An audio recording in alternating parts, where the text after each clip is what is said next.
Welcome again, my dear students. In this lecture, we are going to discuss about the queue. इससे पहले हम लोगों ने stack के बारे में डिस्कस किया था। स्टैक पे कौन कौन से ऑपरेशंस होते हैं, हम कैसे उसे इम्प्लीमेंट करते हैं, और लास्ट में हमने उसके एप्लीकेशंस के बारे में भी डिस्कस किया था और कुछ एल्गोरिथम्स और उन पे बेस्ड एग्जांपल्स को भी हमने इसमें डिस्कस किया था। तो हम क्यू में क्या क्या अंडरस्टैंड करेंगे, कुछ ऑब्जेक्टिव्स हैं हमारे इस क्यू से रिलेटेड। पहला है डिस्क्राइब ए क्यू, क्यू के बारे में डिस्क्राइब करना है।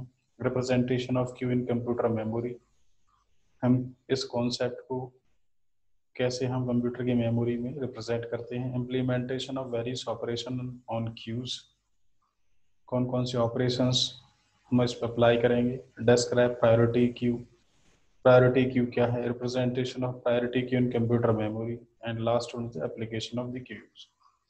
तो ये सारी चीज़ों को हम इस क्यू के टॉपिक में कवर करने वाले हैं।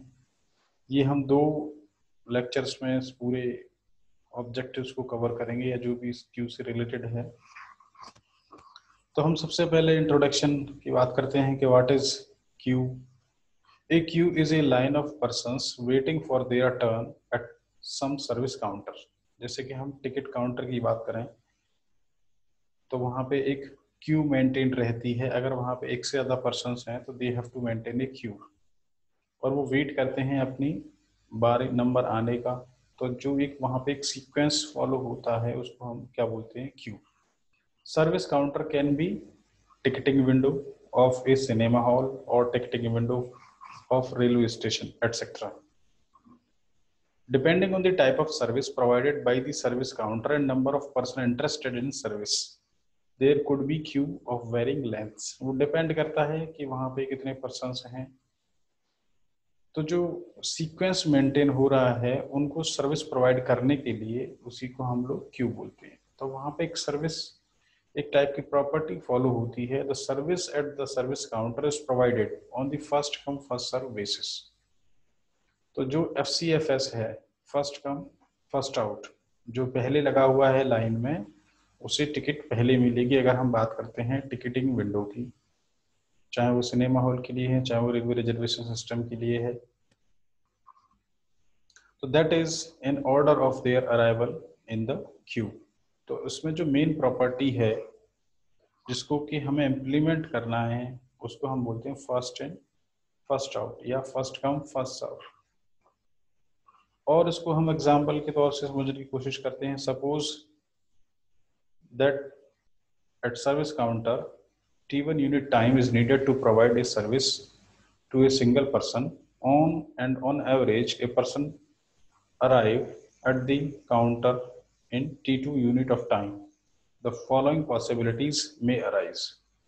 ठीक है, 2 हम यहाँ पे टाइम फ्रेम यूज कर रहे हैं और एक T1 है और एक T2 है।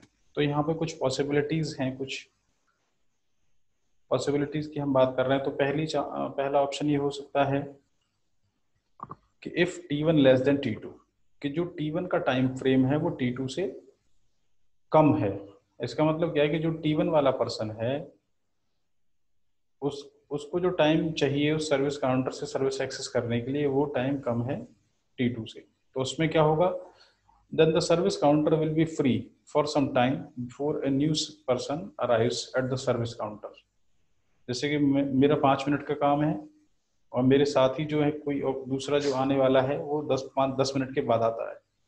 तो 5 मिनट मेरा काम हो गया दूसरा पर्सन के लिए। अब वहाँ पे 5 मिनट की वो फ्री भी रहेगा जो सर्विस काउंटर है, क्योंकि वहाँ पे कोई पर्सन अवेलेबल नहीं है। तो जैसे ही दूसरा पर्सन आएगा आफ्टर 10 मिनट्स, तब वहाँ पे कोई भी क्यू मेंटेन नहीं रहेगी। Hence no queue in this case.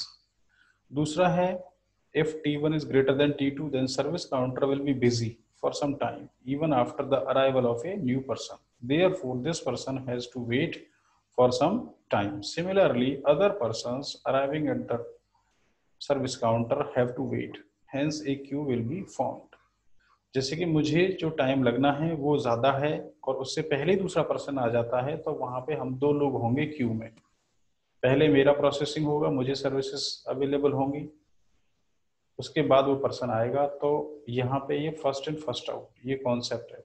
इसी तरीके से मैं बात करता हूँ T1 इक्वल टू T2 है, then as a person leaves the service counter a new person arrives at the service counter, hence no queue in this case also। तो इस केस में भी कोई क्यू मेंटेन नहीं रहेगी।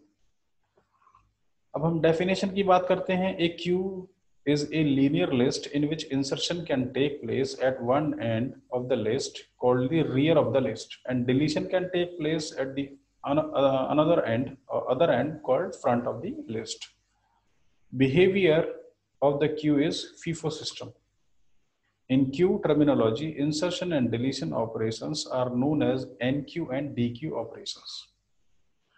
Stack की अगर हम बात करते हैं तो स्टैक में हमारे पास एक ही कंट्रोल वेरिएबल था जिसको हम बोलते थे टॉप ऑफ द स्टैक या टॉप। उसी के थ्रू हम उसमें दोनों ऑपरेशंस को या किसी भी टाइप के ऑपरेशन को हम परफॉर्म कर रहे थे, चाहे वो इंसर्शन की बात हो, चाहे वो ट्रैवर्सल की बात हो, चाहे वो डिलीशन की बात हो। तो उसी के थ्रू सारे हमारे ऑपरेशंस उसमें परफॉर्म होते हैं। लेकिन क्यू के केस में हमें जो प्रॉपर्टी फॉलो करनी है वहां पे लास्ट एंड फर्स्ट आउट था स्टैक के केस में, लेकिन यहाँ पे प्रॉपर्टी है फर्स्ट एंड फर्स्ट आउट। तो हमें दो वेरिएबल की जरूरत है, जो इंसर्शन के लिए देखे एक और दूसरा डिलीशन के लिए। तो एक एंड जिसके थ्रू हम इंसर्शन करेंगे उसको हम कहते हैं रियर एंड, और जिसके थ्रू मैं डिलीशन परफॉर्म कराऊंगा क्यू में, मैं उसको बोलूंगा front of the end, front of the Q, front end. ठीक है।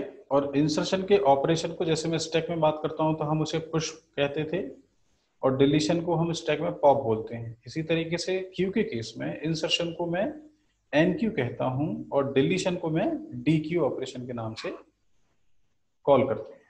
ठीक है, चलिए अब हम समझते हैं कि इसमें कैसे प्रोसेसिंग होती है। एक एग्जाम्पल के थ्रू हम समझने की कोशिश कर रहे हैं। Q which can accommodate maximum of 10 elements. ये मैंने एक एरे क्रिएट करी हुई है, स्टार्टिंग में ये ब्लैंक है, दैट मीन्स मेरे क्यू में एक भी एलिमेंट नहीं है, ये एक एम्प्टी क्यू है। और एक मैंने एरे को डिक्लेयर करके इसे क्रिएट किया है जिसका साइज कितना है 10 ब्लॉक्स। अब मैंने इसमें इंसर्शन स्टार्ट किया तो फ्रंट और रियर स्टार्टिंग में कहाँ होंगे, पहले होंगे। जैसे हम अगर हमें याद हो एरे के केस में भी, अगर स्टैक के केस में अगर एरे से हमने इम्प्लीमेंटेशन किया तो टॉप को हम -1 असाइन करते थे, क्योंकि बाय डिफॉल्ट जो हम इंसर्शन स्टार्ट कर रहे हैं वो 0 पोजीशन से करते हैं। तो इसी तरीके से अगर फ्रंट और जो रियर होंगे स्टार्टिंग में, जब मेरा क्यू एम्प्टी है तो वो कहाँ पे होंगे, उनकी दोनों की वैल्यू क्या होगी -1।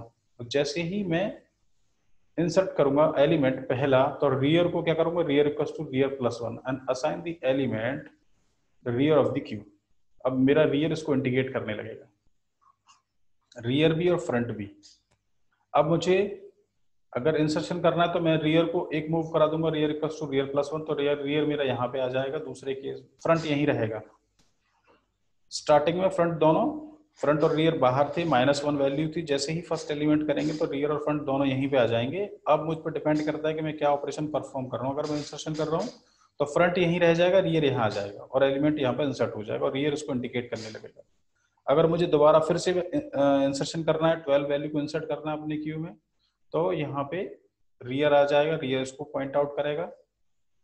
फिर अगर मुझे एक और वैल्यू इंसर्ट करनी है तो रियर यहाँ आ जाएगा, एक और वैल्यू इंसर्ट करनी है तो रियर यहाँ पे अब आ जाएगा। इस पोजीशन पे रियर मेरा यहाँ है, क्योंकि ये इंडिकेट करता है इंसर्शन के लिए। इसको हम इस तरीके से समझ सकते हैं कि ये मेरा इस टाइम टॉप है। लेकिन जैसे मैं डिलीशन परफॉर्म के लिए इंस्ट्रक्शन पास करूंगा तो जो फ्रंट है सबसे पहले ये एलिमेंट मेरा डिलीट होगा, क्योंकि ये इसकी एंट्री सबसे पहले हुई है। फिर वही काम करना पड़ेगा। अगर मुझे डिलीशन परफॉर्म करना है तो मैं पहले, जैसे कि अगर मैं यहाँ पे बात करता हूँ तो इसमें मैंने जैसे लिखा क्यू आफ्टर एन क्यूइंग मतलब insertion elements 5, 7, 12, 8 and 9 in order. तो इनको मैंने पहले इंसर्ट कर दिया तो फ्रंट यहीं रह गया, रियर यहाँ तक आ गया। हर बार हम रियर को इंक्रीज करते हैं बाय 1 जब हम इंसर्शन परफॉर्म करते हैं। और अब मैं बात करता हूँ डिलीशन की, तो मैंने डी क्यूइंग करेंगे 5 और 7 एलिमेंट को। ठीक है, तो यहाँ पे ये एलिमेंट पहले डिलीट हुआ तो फ्रंट यहाँ पे आ गया, front equals to front +1। Front इसको इंडिकेट करने लग गया, फिर मैंने इसे भी डिलीट किया तो फ्रंट यहाँ पे आ गया। तो 2 एलिमेंट मेरे डिलीट हो गए। अब फ्रंट इसके लिए यहाँ पे इंडिकेट कर रहा है और फ्रंट रियर मेरा यहाँ पर है। तो इस तरीके से मैं इसमें ये इंसर्शन और डिलीशन ऑपरेशन परफॉर्म करता हूँ। अब हम कुछ ऑपरेशन की बात कर लेते हैं कि कुछ ऑपरेशंस हम इसमें परफॉर्म करते हैं। तो सबसे पहला है create queue. To create queue as an empty queue. Enqueue, मुझे एक एलिमेंट को आई को इंसर्ट करना है, to insert element in a queue. Dequeue, to access and remove an element of the Q.